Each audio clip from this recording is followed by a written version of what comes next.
quiere ingresar. Cuando la tos es de origen respiratoria, puede tener diferentes características semiológicas. Una tos que es de tipo ronca, llamada también tos perruna, suele tener su origen a nivel laringio. Esa tos ruidosa puede ser traqueal. La tos húmeda asociada con expectoración es de origen bronquial o pulmonar, y la tos seca suele ser de origen pleural o mediastinal.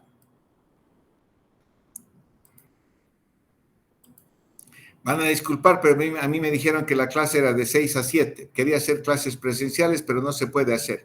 Entonces, estas clases virtuales van a ser con mucha dificultad. La tos también puede ser de origen cardíaco.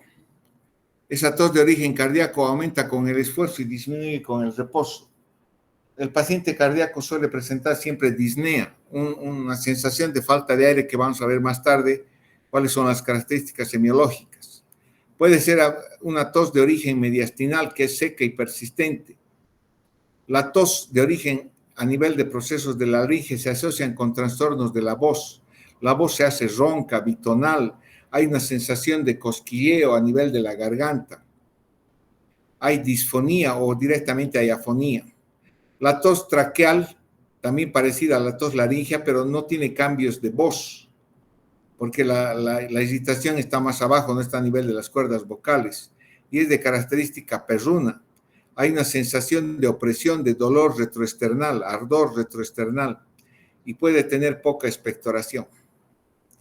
La tos de origen bronquial, producida por procesos infecciosos inflamatorios a nivel bronquial, es una tos que se asocia frecuentemente es húmeda y que tiene abundante expectoración, que puede ser mucopurulenta y puede ser abundante. Puede ser una tos postural que también se modifica con la posición, sobre todo cuando existen bronquiectasias.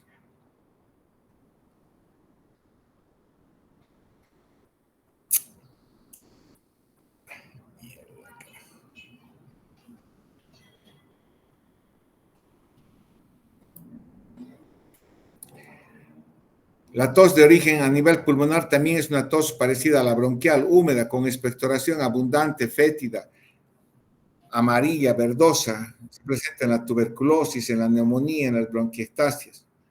Mientras que la tos de origen pleural es seca, irritativa,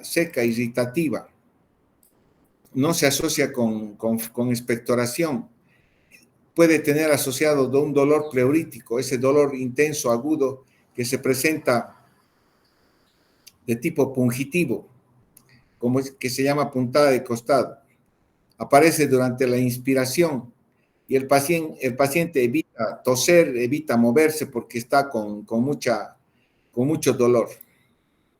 Como ustedes pueden ver, las causas de la tos pueden ser de múltiples etiologías, inflamatorias, neoplásicas, de origen cardiovascular, alérgicas, por tumores. Entonces, al haber muchas causas que pueden producir el mismo síntoma, entonces la tos es muy frecuente, pero al mismo tiempo es poco específica para alguna etiología determinada. Cuando a la tos se asocia la expectoración de una flema, se llama tos productiva con expectoración. La expectoración es una secreción mucosa que normalmente se produce a nivel de las células caliciformes del aparato respiratorio, del epitelio del aparato respiratorio. Cuando se acumula la secreción, induce el estímulo del nervio, de las fibras sensitivas de las vías respiratorias y produce el reflejo de la tos. Normalmente todos producimos una determinada cantidad de flema, de expectoración, que es alrededor de 100 ml por día. Sin embargo, en procesos inflamatorios, en procesos infecciosos, esta cantidad aumenta mucho. También debemos averiguar las características semiológicas de la expectoración, olor, la cantidad, si es fétido, el olor, la viscosidad, el aspecto de la expectoración. Una expectoración blanquecino puede indicar la presencia de procesos alérgicos, inflamatorios, irritativos, no ser infeccioso, mientras que una expectoración mucosa, purulenta, verdosa, amarilla, suele indicar la presencia de un proceso inflamatorio infeccioso como una bronquitis, una neumonía, bronconeumonía, unas bronquiectasias. Una expectoración roja o mezclada con flema llamada esputo hemoptoico también indica la presencia de infecciones o una tuberculosis o un carcinoma. Son estrías de sangre mezcladas con flema o directamente pueden ser también sangre pura que se llama hemoptisis, que vamos a ver más tarde. Y un esputo achocolatado, color rojizo, café oscuro, que se presenta en los abscesos amebianos, o también una tos de aspecto negruzco, como expectoran los mineros, los que limpian chimadeas, los fumadores, un aspecto negruzco plomizo. Esa tos, esa expectoración de aspecto asalmonado en lavado de carne se asocia con las personas que tienen un edema agudo de pulmón.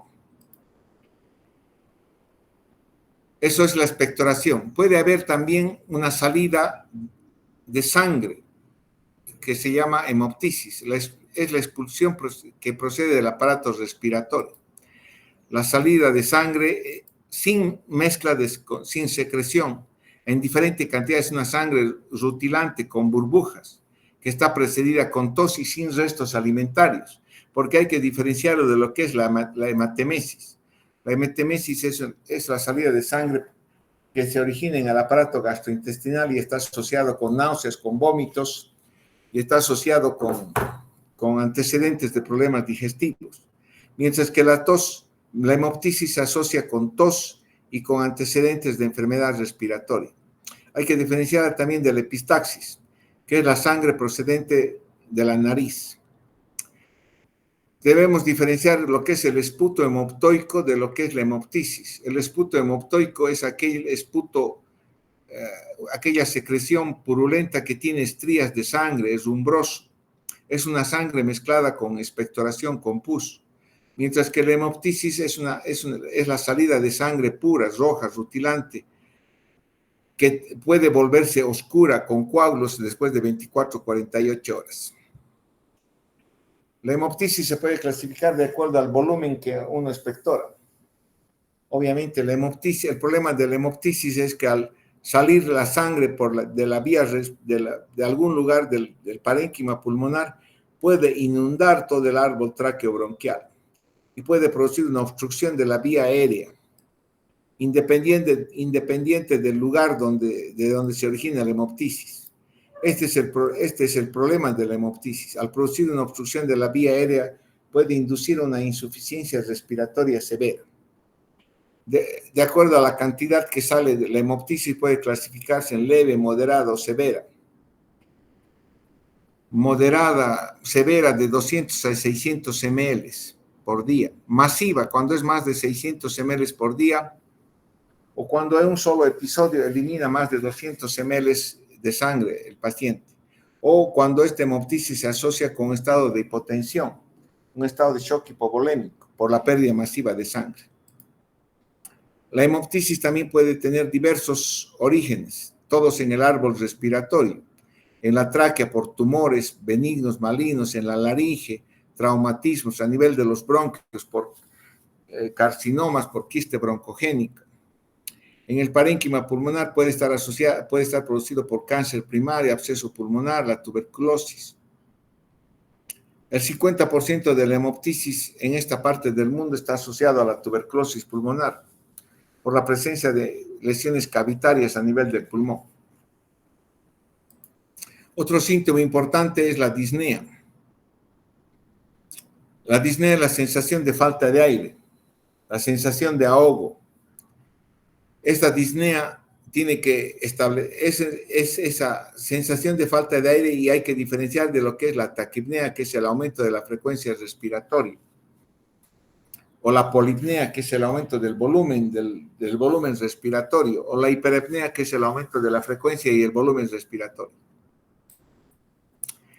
La disnea también tiene diferentes lugares donde se origina. Los más clásicos son problemas cardíacos y pulmonares, pero a nivel pulmonar A nivel pulmonar puede haber trastornos de la ventilación, como puede haber una disnea de origen inspiratorio que se produce por obstrucción de la vía aérea superior, la faringe, la laringe, la tráquea, o la disnea expiratoria que se asocia con obstrucción a nivel de los bronquios.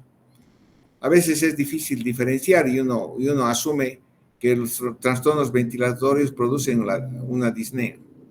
Trastornos del intercambio respiratorio con reducción de la superficie alveolar, neumonía, edema de pulmón, hidrotórax. Trastornos de la elasticidad pulmonar, como en el enfisema pulmonar. Alteración de la permeabilidad del alvéolo capilar, en la fibrosis pulmonar.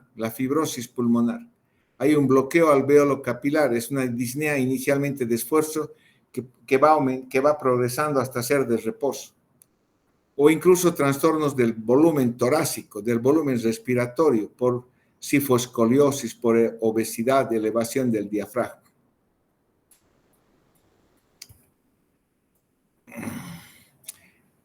En la disnea nosotros tenemos que diferenciar. Tenemos que diferenciar sobre todo la disnea de reposo y de esfuerzo. En la disnea de esfuerzo se llama disnea de grandes, medianos y pequeños esfuerzos. De grandes esfuerzos se produce cuando el paciente refiere a una sensación de falta de aire al caminar 2 cuadras en superficie plana o al subir escaleras en un piso. Indudablemente, si uno sube 5 pisos, los 5 pisos de escaleras y rápidamente uno puede tener disnea, que se llama la disnea fisiológica. Si uno corre 100 metros plano o corre 2 cuadras, uno puede tener disnea. Eso se llama disnea fisiológica. La disnea fisiológica no es anormal. La disnea de grandes esfuerzos significa que el paciente, al caminar en superficie plana 2 o 3 cuadras, tiene sensación de falta de aire.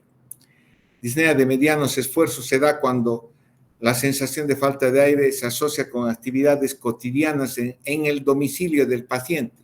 Ir a la sala, levantarse hacia la cocina, actividades dentro de su domicilio.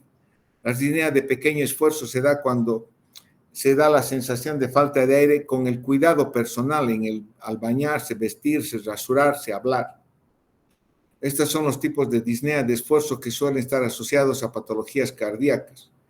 Y también existe la disnea de reposo, la disnea en posición supina. La disnea de reposo se llama ortopnea, cuando el paciente refiere sensación de falta de aire al adoptar una posición recostada. Eso se llama ortopnea. O si el paciente despierta en la noche, una vez conciliado el sueño, con una sensación de falta de aire, se llama disnea paroxística nocturna. La disnea de reposo suele darse casi exclusivamente en pacientes que tienen patología cardíaca, mientras que la disnea de esfuerzo suele darse también en pacientes con problemas respiratorios. Entonces, yo tengo que diferenciar. Una disnea aguda es aquella que se produce por problemas respiratorios agudos, mientras que la disnea crónica suele ser de origen respiratorio o cardíaco. También puede estar la anemia puede producir una disnea. La disnea cardíaca, hay que diferenciar básicamente estas dos formas de disnea, la disnea cardíaca y la disnea respiratoria, para orientar la anamnesis y orientar el diagnóstico. La disnea de origen cardíaco aumenta con el ejercicio.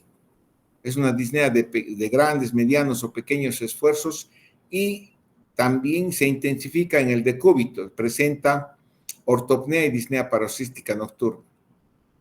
Entonces es característicamente una disnea de origen cardíaco y puede estar asociado con edema y con icturia.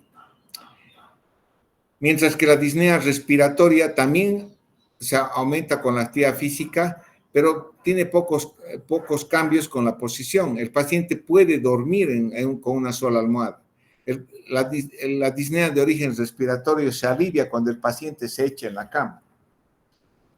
No tiene esas características de la ortopnea o la disnea paroxística nocturna. Y la disnea respiratoria se asocia con síntomas respiratorios, con tos, con expectoración, con sibilancias.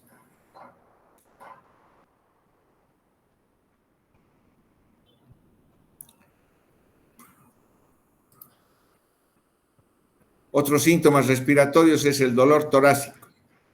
El dolor torácico. El dolor torácico que hay que averiguar, en todo tipo de dolor hay que averiguar la localización, el tipo de dolor, la irradiación, los factores desencadenantes y los factores que alivian el dolor. Hay que averiguar si el dolor torácico se asocia con movimientos corporales o con la respiración, hacia dónde se irradia. El dolor torácico de origen respiratorio suele estar producido por una afección de la pleura o una inflamación traqueal. El pulmón, el parénquima pulmonar no tiene receptores sensitivos del dolor, o sea, no duele. Lo que duele es la pleura visceral o parietal cuando se produce la inflamación. El dolor de origen cardíaco obviamente se llama la angina, que tiene características semiológicas que ya han debido revisar cuando hacen la cardiología. Puede haber un dolor de origen osteomuscular producido por fracturas, esguinces, lesiones musculares, osteocondritis de la pared muscular. Hay que ver el patrón ventilatorio, el patrón respiratorio del paciente, el patrón respiratorio. Se llama taquipnea cuando la frecuencia respiratoria es más de 30 por minuto. Se dice polipnea cuando está aumentada la profundidad, cuando está aumentado el volumen que mueve de aire. Y se llama hiperapnea cuando están aumentados los dos. Esta hiperapnea puede catalogarse como la respiración de Kussmaul, como en la cetoacidosis, en la acidosis metabólica o cetoacidosis diabética, y la respiración de Cheyne-Stokes. Hay que averiguar el uso, la forma como están usando los músculos de la respiración. Habitualmente la inspiración está dada principalmente por la actividad y la contracción del diafragma. El diafragma es el principal músculo de la inspiración. En situaciones de insuficiencia respiratoria, patología respiratoria, y dependiendo del grado de daño del intercambio gaseoso, los pacientes pueden empezar a hacer uso de los músculos accesorios de la inspiración. Son los intercostales externos, los escalenos y el esternocleidomastoideo.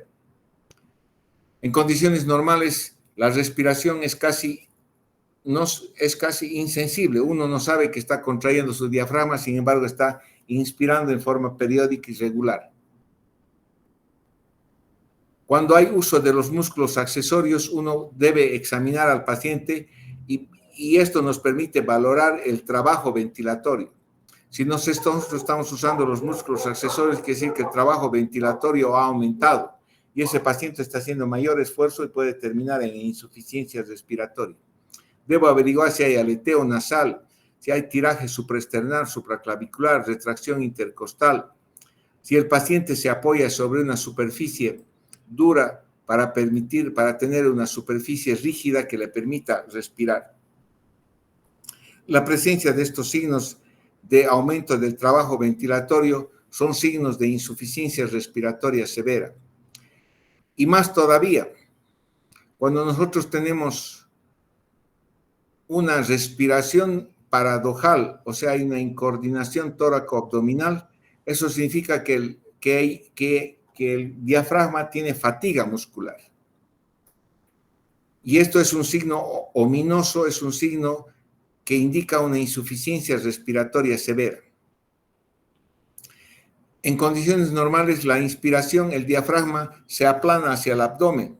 Cuando se contrae, se aplana hacia el abdomen y produce un movimiento de la pared abdominal hacia afuera.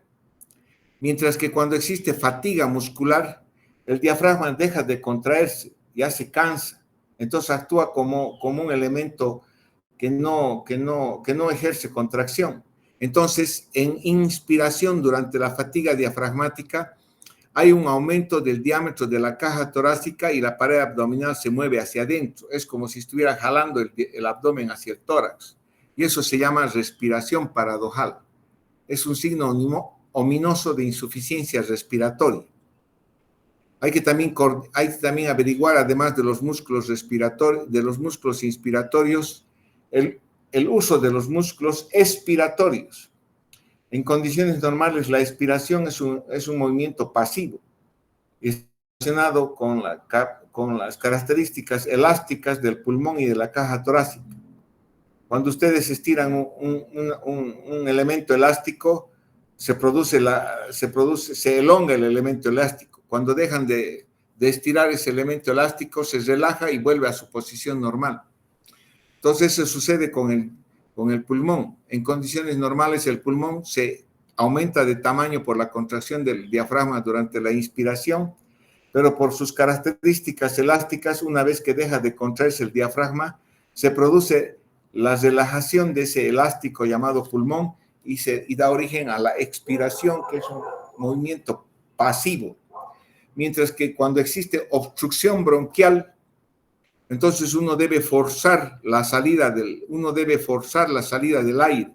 Y ahí es cuando se hace uso de los músculos expiratorios forzados, que son los músculos de la pared abdominal.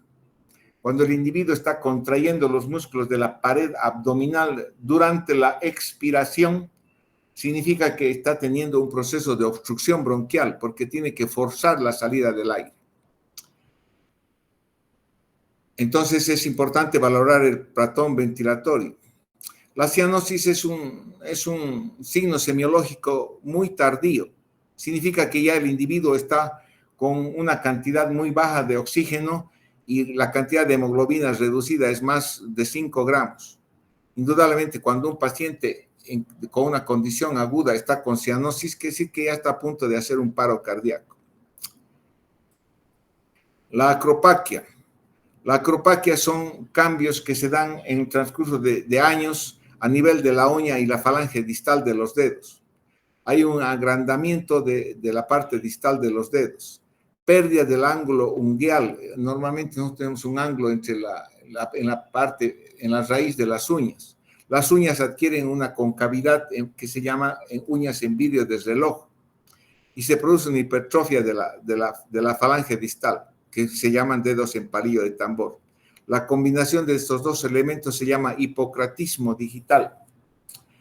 Al hacer cambios crónicos, estos están asociados a una enfermedad pulmonar crónica. Aquí podemos ver que en condiciones normales hay un ángulo que se produce entre la parte final de la piel y el origen de la uña, mientras que en la acropaquia este ángulo se pierde y las uñas adquieren una concavidad superior en forma de vidrio de reloj. Tenemos también los signos de insuficiencia cardíaca derecha en pacientes que tienen cor pulmonar crónico. El cor pulmonar crónico se produce cuando existen enfermedades pulmonares crónicas, fibrosis, bronquiectasias, secuelas de tuberculosis cicatrizales, neumoconiosis. Estos problemas pulmonares crónicos vamos a ver en algún otro momento, van a dar origen a cambios en las arterias pulmonares, en las arteriolas pulmonares, remodelación de las arteriolas pulmonares, a obstrucción de las arteriolas pulmonares como en el TEP crónico, y eso va a dar origen a una hipertensión arterial pulmonar. Hipertensión arterial pulmonar. Y obviamente esta hipertensión arterial pulmonar va a afectar la función del ventrículo derecho. El ventrículo derecho en condiciones normales es un ventrículo que se contrae contra bajos niveles de presión en la arteria pulmonar. En condiciones normales la presión de la arteria pulmonar es alrededor de 25 a 30 la presión sistólica. Entonces el ventrículo derecho se contrae generando ese nivel de presión. Pero cuando esa presión de la arteria pulmonar es más de 40 milímetros de mercurio, significa que hay una hipertensión arterial pulmonar y el ventrículo derecho tiene que empezar a esforzarse, a contraerse con mayor fuerza para vencer ese nivel de presión. Y eso va a dar origen a lo que se llama cor pulmonar, un crecimiento, una hipertrofia del ventrículo derecho. Y cuando esta situación ya se descompensa, puede dar origen a lo que es una insuficiencia cardíaca derecha. Entonces sería un cor pulmonar descompensado con insuficiencia cardíaca derecha que se caracteriza por la presencia de ingurgitación yugular, hepatomegalia, reflujo hepatoyugular, edema periférico. Todos son signos de insuficiencia cardíaca derecha. Y en la auscultación cardíaca a nivel pulmonar, cuando hay hipertensión arterial pulmonar, puedo encontrar un reforzamiento del segundo tono a nivel del foco pulmonar. Puedo encontrar un soplo sistólico a nivel del foco pulmonar o del foco tricuspide. En la anamnesis es importante saber el tabaquismo de la persona. El tabaco es uno de los elementos que origina patología bronquial, asma, EPOC. Hay que saber cuántos paquetes al día, durante cuántos años ha fumado. Y también es importante saber si hay un tabaquismo pasivo. No solamente los que fuman, sino los familiares pueden adolecer de patología pulmonar. Antecedentes de ingesta alcohólica, fármacos, los hábitos sexuales, uso de drogas y las exposiciones laborales. En la semiología respiratoria es muy importante saber qué trabajo realiza una persona. Si una persona trabaja de panadero, cocinero, costurero, es posible que exista una exposición a antígenos orgánicos y pueda tener patología pulmonar. Los mineros, los antecedentes familiares. Y el examen físico. En el examen físico pulmonar hay que inspeccionar el tórax para ver la simetría, la expansibilidad del tórax, la simetría de la caja torácica. Si hay hiperinsuflación torácica, si hay signos de respiración paradojal. Indudablemente,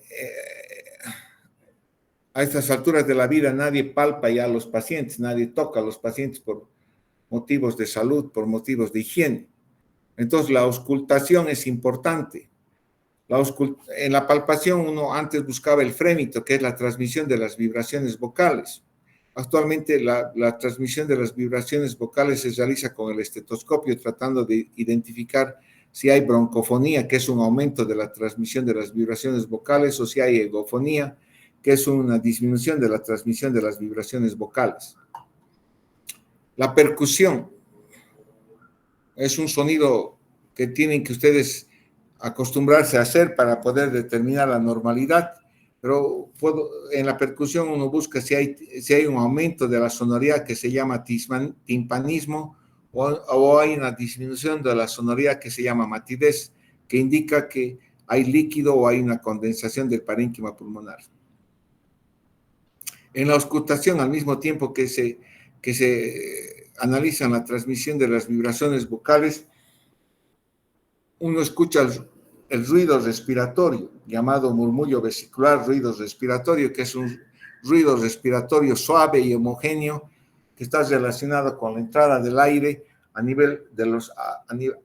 con la entrada del aire y la expansión de los alvéolos.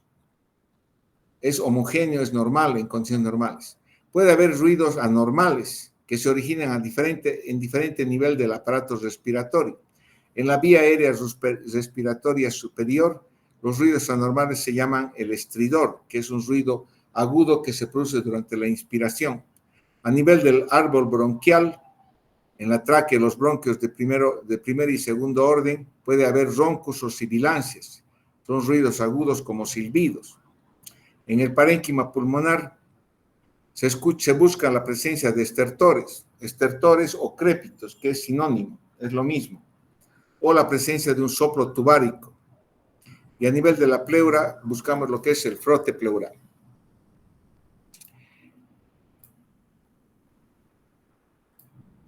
Ya, van a disculpar, pero he tratado de dar clases presenciales, pero no se puede en la universidad. Y estas clases virtuales son las peores que pueden existir. Han tenido su lugar en el momento de la pandemia, pero ahora ustedes ya deberían exigir que todos den clases presenciales. Y obviamente me indicaron que podía dar clases de 6 a 7 presenciales en el aula verde, pero después me han dicho que todos están haciendo clases virtuales en sus casas y que no pueden ir a la universidad. Entonces, por eso me asignaron la clase de 6 a 7. Acaban de decirme ustedes que de 6 a 7 están haciendo cirugía al mismo tiempo. Yo tenía programado ya mi actividad para dar clase de 6 a 7 y por eso he dado la clase de 6 a 7. Ahora, si ustedes quieren, podemos modificar la clase a partir de mañana de 7 a 8.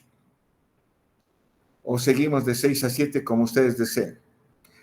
Y van a disculpar, pero estas clases virtuales van a ser las clases más deficitarias que estoy dando en estos 20 años de docencia, porque deberían de hacer todas clases presenciales. ¿Quieren dar la clase de 6 a 7 o de 7 a 8? De 7 a 8, doctor. Si nadie opina, voy a seguir con las clases de 6 a 7 y si asisten 10 personas me da lo mismo. De 7 a 8, doctor, por favor. No escucho nada, señorita. De 7 a 8, doctor, por favor.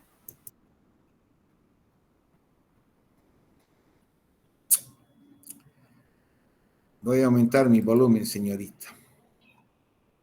¿Ahora me escucha? ¿De qué hora a qué hora quieren las clases? Doctor, ¿me escucha? Sí, ahora le escucho. Doctor, de 7 a 8, por favor. Bueno, está bien. Las clases a partir de mañana van a ser de 7 a 8. Hasta luego.